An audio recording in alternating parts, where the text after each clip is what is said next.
How's it going, Rogues Gallery? I recently got back from Anime Expo, and it was an incredible experience. Not only was it my very first time at Anime Expo, but I was there as an official Shadowverse Evolve English Edition ambassador, so I got to hang around a lot of the Bushiroad booth and the Cygames booth, and we'll have a whole vlog going over that very, very shortly. I'm currently editing it, but while I was there, I took the opportunity to finally learn how to play Cardfight Vanguard and Weiss Schwarz.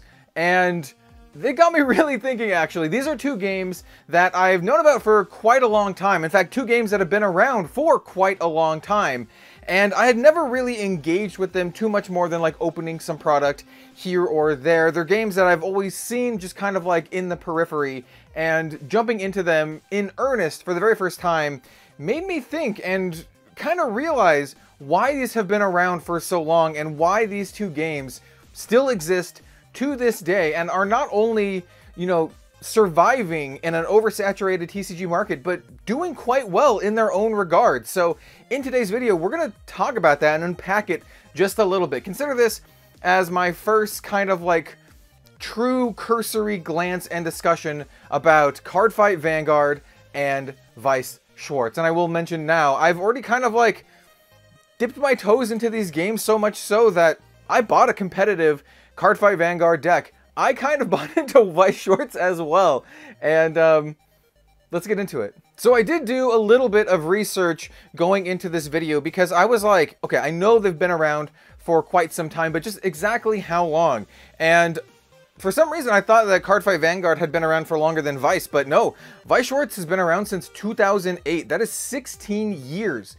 16 years this game has been around. And Cardfight Vanguard is pretty close at 13 years. Vanguard debuting in 2011 and Weiss in 2008. And you know, that's kind of not too surprising for me, but when you compare it to a lot of other games on the market right now, all of these kind of like upstart brand new games that are getting a lot of attention, that's a lot of pedigree and it's a lot of time on the market. And the fact that, like I said, they're not only surviving but doing quite well in their own regards really made me think, I'm like, okay, so why? Why is this the case? Why have these two games in particular lasted so long, but not at quite the same level of crazy popularity as Magic the Gathering, at least in the West? I do know that Cardfight Vanguard and Weiss have different popularity scales over in Japan, a lot more so than here in the West, but still, I mean, I'm just still very curious about this in general, especially since after learning how to play the games, I thought they were like really, really good. We'll talk about that at the end, my personal opinion on the games, because I think that's gonna, you know, frame it all very nicely. So for Weiss Schwarz, the first thing is pretty obvious, right? They have a pretty large IP appeal, right? It's the game that just kind of like has all of the anime and even like video game IPs, right? There's Persona, Frieren, look, there's even freaking Shin-Chan down here, as well as some of more like the Idolmaster, Bang Dream, and all of that kind of stuff. And that's pretty obvious, right? This is the game where you can pick the one thing that you really enjoy, maybe multiple things that you enjoy, and you can just stick with it, right? If you want to do like the Frieren deck, which I very much do, then you could just make a Frieren deck, right? And then you kind of don't have to worry about all of the other stuff. You just buy into the Frieren deck, and then you're done, right? It feels kind of like almost like a one and done game, or maybe like a one and wait to see what else they do kind of thing. And that makes a lot of sense to me as to one of the reasons why it's contributed to being, you know, so long lasting. You just pick and choose what you like the most, kind of like Smash Bros. Like Weiss is like the Smash Bros of TCGs, like the original one too. There's a bunch of other ones coming out these days that do similar things, but it's kind of like the OG Smash Bros of TCGs. And framing it like that makes a lot of sense. And actually kind of similarly, but not really, is Cardfight Vanguard, which has its own IP, but it comes with an anime, right? A very successful ongoing anime. And I think that appeals in a very similar way, right? If you enjoy the Cardfight Vanguard anime, and I know some people who have gotten into the game because of the anime, then you have kind of like this multimedia mesh where like you enjoy the anime and you enjoy the card product, and maybe even if the cards aren't doing it for you right now, you can still really enjoy the anime and engage with the property, and then when they release a set that you like, you can get back into it. And so I think having like this multimedia approach is one of the big reasons why the two games have like stuck around so long. And a lot of it's just anime in general, like Cardfight Vanguard having its own unique anime, and then Vice having all of the anime, and then video games and stuff too. And freaking Shin-Chan, what the Shin-Chan? Also just kind of like taking a cursory look at all of like the intro products, the starter decks throughout the course of Weiss Schwarz history, as well as Cardfight Vanguard history. They're very, very affordable, right? And that makes a lot of sense. If you have like a kid who's just watching Cardfight Vanguard and they want to start playing the game, well, Vanguard, like a little while ago when they did the Overdress reboot, their starter decks and intro decks were like a couple dollars. Like I think they were less than $5. And that is such a easy buy-in for anyone, literally anyone, even if you're like 12 years old, right? You can probably scrounge together $5. And I think that is one of the reasons why a lot of like new and younger people pick up games like this, because one, we were talking about how they have that IP appeal through anime, but two, they're pretty affordable to start playing, right? You don't have to pony up like $40 for a deck. Now, for Cardfight Vanguard, you can, right? You can get those really nice Stride deck sets, like the Loire deck set that I did a video on already, but you don't have to. You can buy into like the $4 decks. And I think that's just kind of like an important part. Maybe not the most important part, but just an important part to the ingredients. And looking into Weiss Schwarz, it's very, very similar, right? For example, I am pretty interested in the Hololive stuff for Vice. And, you know, I was looking into like the starter decks and all this kind of stuff, and I was like, it's actually like pretty affordable and pretty easy to get into. For Hololive in particular, they're coming out with some premium box series that comes with a deck and all this kind of cool stuff, and they already have like a bunch of decks. And I'll be 100% transparent here. I bought the Azure Lane decks. There's like 4 Azure Lane decks, as well as I bought the 2 newest Bang Dream products. There's like a deck and then like a premium box series that has, dude, gorgeous artwork. We'll talk about that when the time comes, but that helps alleviate one of my biggest critiques previously of Weiss Schwarz, was that they used exclusively anime screenshot artwork. And I've been very vocal about this, very upfront, even though I am a Shadowverse Evolve ambassador, and even though I do work with Bushiroad, very upfront that I don't like the screenshot artwork. However, in the new Bang Dream product, they use original art, and it is gorgeous. The set looks amazing, and I'm gonna do a whole video on this when, you know, whenever my shipment arrives, and we'll go into that and go into how it's changing my perception of Weiss Schwarz. But yeah, I was just kind of like blown away at like the accessibility of a lot of the intro level stuff and how cool some of the products are. Now let's get down to the real reason why I think these two games have survived so long. And that is very simple, actually. And after playing it, it became very apparent to me.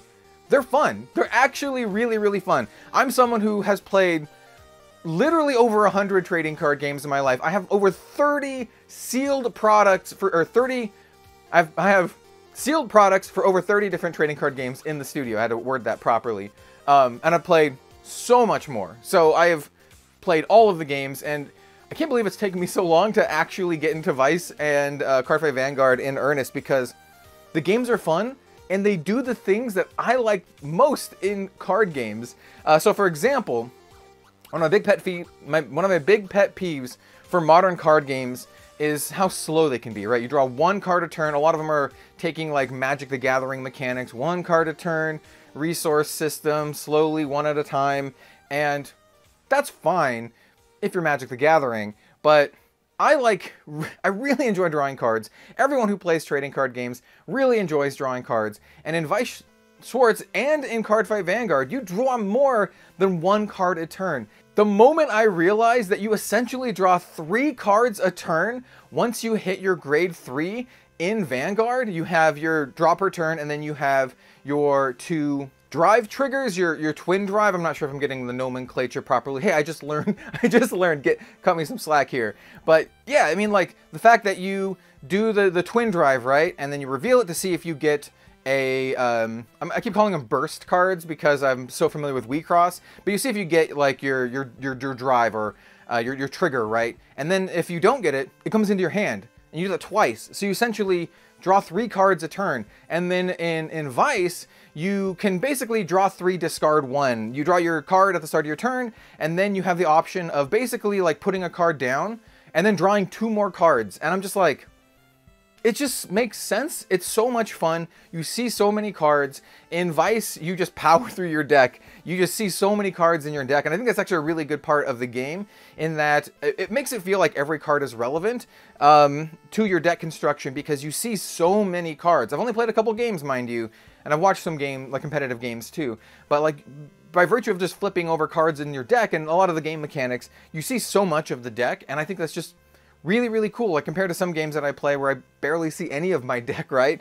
And it's just kind of like whatever cards that I get. I'm not saying that's bad. I'm just saying I actually like this ability to see most of the cards in the deck. And I think those reasons, not just specifically the card draw, but just like the overarching fun factor of both of the games, combined with like their IP appeal, their ability to appeal to like a much wider audience, to get in those kids who can afford like the $5 decks and like the $10 trial decks and all that kind of stuff. I think those are the reasons why these games have lasted so long. And it's because of the fans, right? At the end of the day, it's because of those fans. Those two things together just make fans. And that's what you want for your game to survive.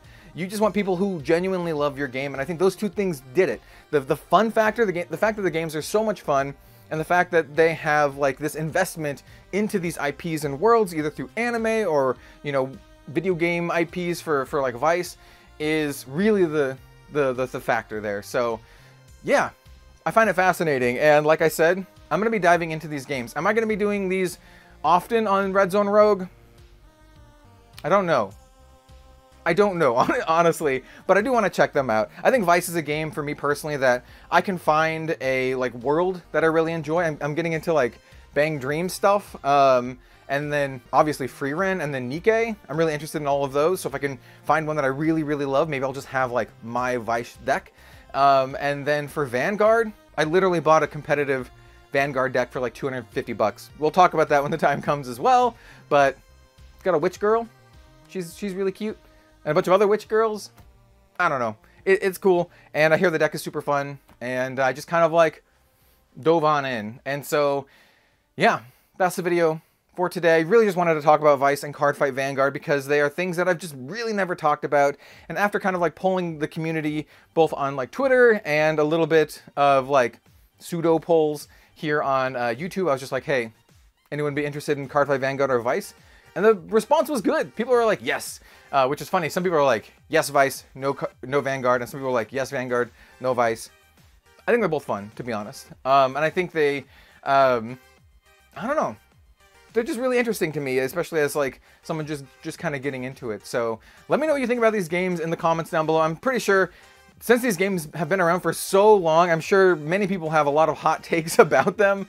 But where I'm standing, they're just fun. So I'm looking forward to kind of like diving into them a little bit more. Looking forward to reading all of your comments. Thank you so much for watching. You know, like, comment, subscribe. Let me know if you'd like to see some more Vanguard and Vice content in the future. And see you next time.